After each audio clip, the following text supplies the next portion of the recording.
Yo, what is going on, everyone? Welcome back to the channel, man. It is your boy Maziar here, and we're back with another Clash of Clans video. And guys, on to this video, we're gonna be jumping into our war, which was in the round of 16 in the Rogue Masters French Cup tournaments. Guys, this was insane. This is insane how far we are going. Okay, it's absolutely crazy for us and for our whole clans in our country. The people in our country, they are very proud of us, so I hope you're also proud of us, man. All right, but we did a great job here. Okay, let's go and see what happened. And we are here with Friends Forever War, and we end eSporting, guys, and we won this war by percentage. It was just crazy. Okay, I'm gonna show you some of our attacks, but mostly we're gonna show you the defenses and we're gonna show you the bases, because I don't think we'll be running it, to be honest, because it's getting a bit higher in this tournament, so you need to have different bases and all new bases or something like that. But I'm gonna do my best. But I'm gonna put a picture on the screen right now for you, so you can actually see what happened with we and eSporting last war before us in another tournament, but it was literally the day before us.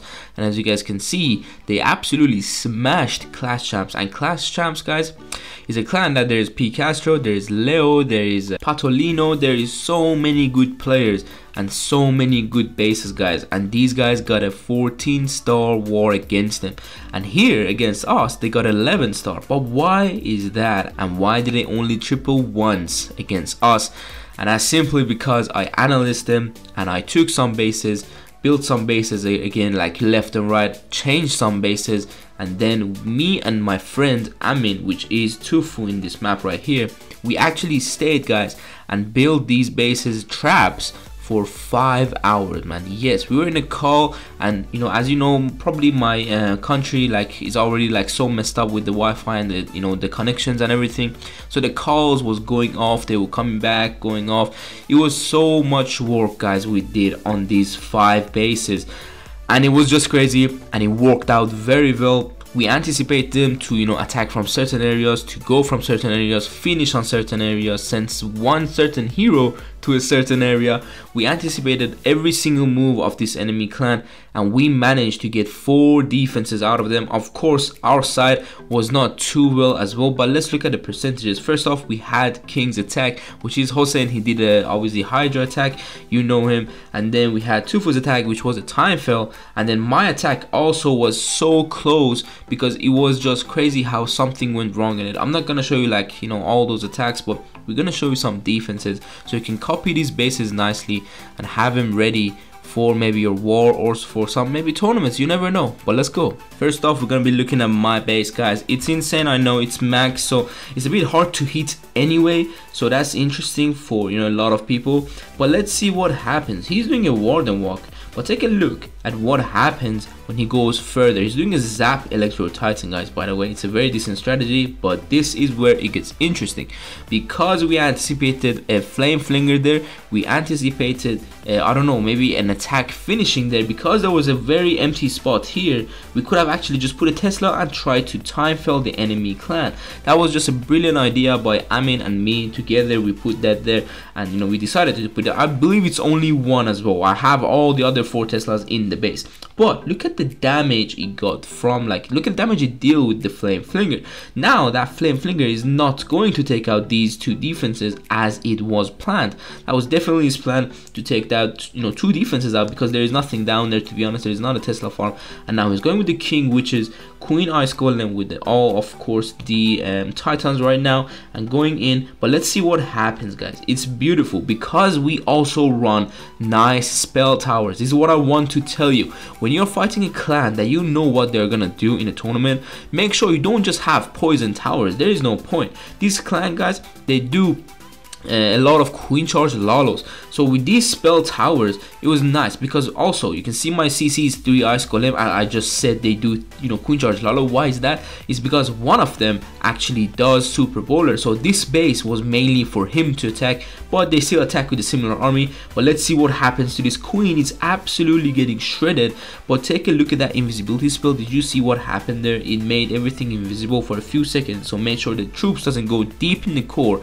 And now the Queen is dead, everything is dead, and now he has to send the RC, nicely, and that means there is no way he's gonna triple anyway. But let's look at what happens with the RC. He has the Diggy, so now he's gonna take out a Town Hall, and the Town Hall poison is gonna absolutely shred this RC and Diggy together, and that's a beautiful huge defense. It's not gonna be even higher percent, still it's gonna be a decent percent, but that was a defense we needed, man. These are the defense you need. These clan are so good, guys. Some of you might even know them, or you know, that's how good he is.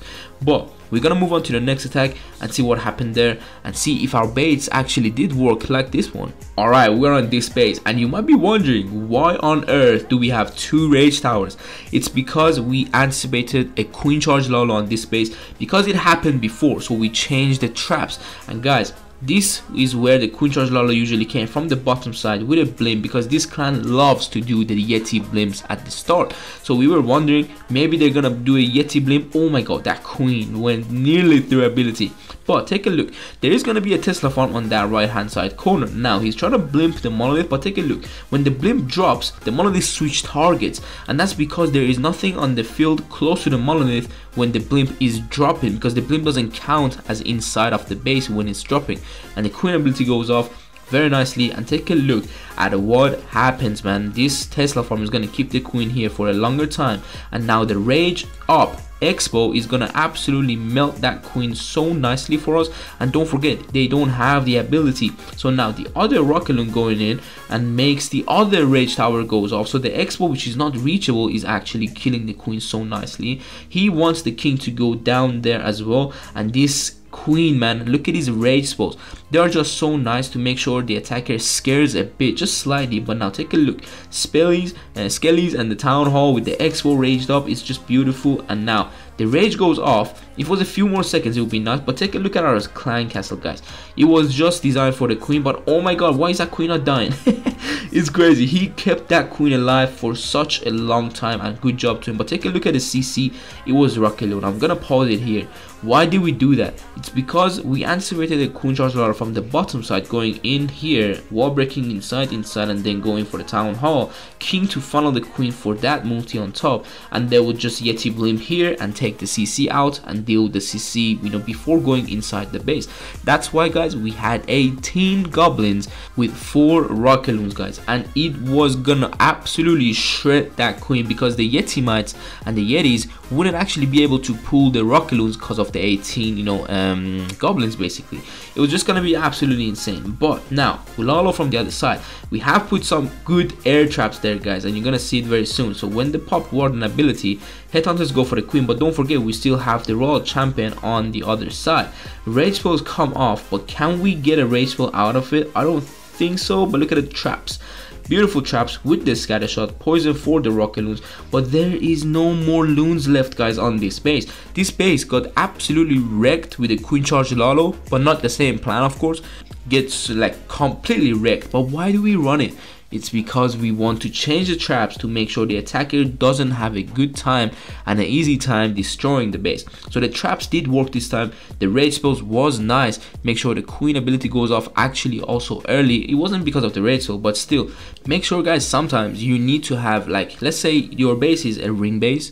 Of course, 2 poison towers is nice, but if you actually know the attacker is attacking with, I don't know, let's say Hydra or something, you can actually make one of them just invisible tower, so you know you might get a chance of actually one-starting. You never know these, but if you anticipate your enemy enough, you will get to know what I'm talking about. Alright, we're on this base, and I'm gonna pause it right here.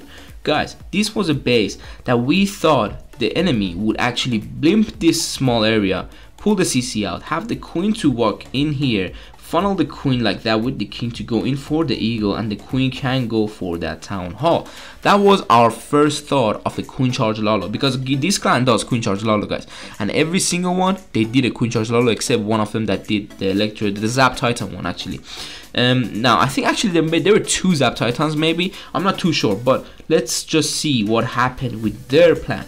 Their plan was so, like, it was a bit different, but look at this. He wanted that air defense with those rocket loons, or he wanted some funneling with the mortar at least.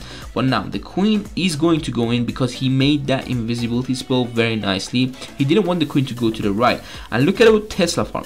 If he actually want the queen to walk up and then in, that may have just changed this whole game, that Tesla farm. Okay, I don't know what exactly he wanted to do there, but take a look. That little Tesla farm is going to pull the queen away from the original way that she was gonna go, and it's just nice because, well, you always want to mess up the attacker's thoughts and attack. And now queen is in. We do have a very annoying clan castle here as well, and I believe it's a nice meta clan castle for a queen charge Lalo. But take a look at the damage on the queen already, it's insane. But the rage spells was just in time because the ability is not going to go off. And take a look at that champion, it's going for the eagle. I don't know if that was the main initial plan, but look at the king as well, doing a nice funnel. So this queen has access to the town hall, but look, that champion is going to down, it's going to die basically. And now the king is gonna make a little funnel, but now the rocket loons are gonna come out, guys, and absolutely shred the king with the goblins. And that was mainly for the queen, because you see how many goblins are there. Because we had spring traps and so many bombs, the yetis wouldn't pull the full CC. And when the queen was inside the core here from that angle, the rocket loons would come out and absolutely melt that queen. That's why the rocket loons are nice for these type of attacks. And now, is the queen gonna go to the core? Right now she's going around, but I think she's gonna go back. And now Lalo on top, queen goes back, monolith is locked onto the warden, and the lava pops, and because of that the queen is gonna stay alive for a bit longer, popping the warden ability. Because we have our king there, he cannot drop the headhunters.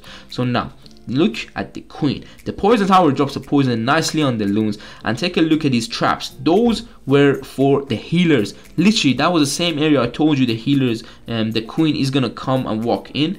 These few traps here were for the healers, and also we had the same trap right there. So that trap, you can already imagine what is gonna happen to these loons. And look at the healers as well. There were more traps on the left side, guys, but look at that, 1 and 2, and boom, they are gone. Not a single loon left. The tornado just got found, and now the queen can't even reach the eagle. That's just crazy how our plans and our traps worked so nicely on these players. It was insane. It was insane because Queen Charge Lalo is a very strong strategy, and on a ring base you don't have, like, I would say, a hard time planning, to be honest. But let's go to the next one. Alright, we are on Paladin's map, which is Mammat Man. This guy is insane. Well, the guy who's attacking. I mean our friend is insane too, but the guy who's attacking is iPro. He's known by a lot of players, and he's currently, I believe, ranked 10 in the world. But this is the base. Double invisibility tower. You saw double poison, double rage, and double invisibility tower on this war. That's why it was an insanely defensive war, guys. It was crazy. But he's going in with, of course, the Queen Charge Lalo. We anticipated another plan from this player, but something went still right because of the Tesla farm on this multi-inferno. What we thought initially was queen from the top side and a small blimp for this single or multi, sorry, and then queen going in, king to follow the queen, and then queen to go in with a jump spell because they used the jump spell on their queen charges before. So we thought maybe that's the plan. That's why these double invisibility towers, take a look at what they made invisible. There is nothing gonna be visible in the core that the queen is gonna target. That's why they would out, like the queen would have gone out. Now take a look at what happens with the Tesla farm and everything. The queen, oh my god, that rage was also very nicely placed, very good in time. Warden still, staying on top actually. Now the queen is gonna walk to the left, but I had no idea what was his plan for the town hall because there is no wall breaker and there is no jump. Maybe he forgot the wall breaker, but would the wall breaker even target any wall except the the one on the sweeper because it's completely closed? Now queen is going through so much damage, guys. It's insane how much damage is on that queen. But let's see if he starts the Lalo nicely and early, because some people do that, so they make sure the Lalo goes into the town hall. But then, well, you don't have so many loons to finish the base, to be honest. Now his queen could actually just have the plan to go inside this area and take out everything, even the monolith, because the monolith is reachable. Now going for that Lalo, let's see, the rocket loons and the super minion comes out, absolutely shred that queen. Guys, we didn't run a single different clan castle in this tournament except the ice golems. We just ran ice golems, and on this war we had change of CC all around, and it worked very nicely. Took that queen ability, town hall poison goes off, everything's gonna die in the core, guys. And of course that queen is still alive. He has one invisibility spell and a haste spell with a few loons, so he can work something out with this. But let's see what happens. Come on, iPro is a very decent player, okay, I cannot lie to you, but if you saw the beginning of this war, this was the triple, so it's GG to them, to be honest. Very great job by them. But take a look how close the attack is. This is still something that even when our base, like our traps, didn't work completely well, even, you know, out of all that, this still defended nicely from a very decent player. This guy is crazy, as I said. But that was it, guys. That was it for our defenses. I'm not going to show you, of course, another one. There's just so many, man. I can't show you just 5 defenses. It will be too boring, okay? But that was it for the defenses. I hope you enjoyed the war. I'm going to have, of course, the links down below in the description. I'm going to try my best to see if our players still have these bases and get them, you know, get them from them, basically. And that was it for the video, guys. I really hope you enjoyed it. If you did, make sure you drop a like and subscribe to the channel for more content like this. We are currently in the top 8 teams out of 256 pro clans. So it's insane how far we've come. And if we win one more round, guys, we're gonna be facing Queen Walkers. Yes, we're actually gonna be facing the World Championship of 2022. It's insane, man. It's just absolutely crazy to think about it. But make sure you stay tuned for that, because I'm going to bring that war for you if we face them. I'm gonna have some links on the screen for you right now, so make sure you check them out if you like the titles. And I'm gonna see you on the next one, hopefully. So take care and peace.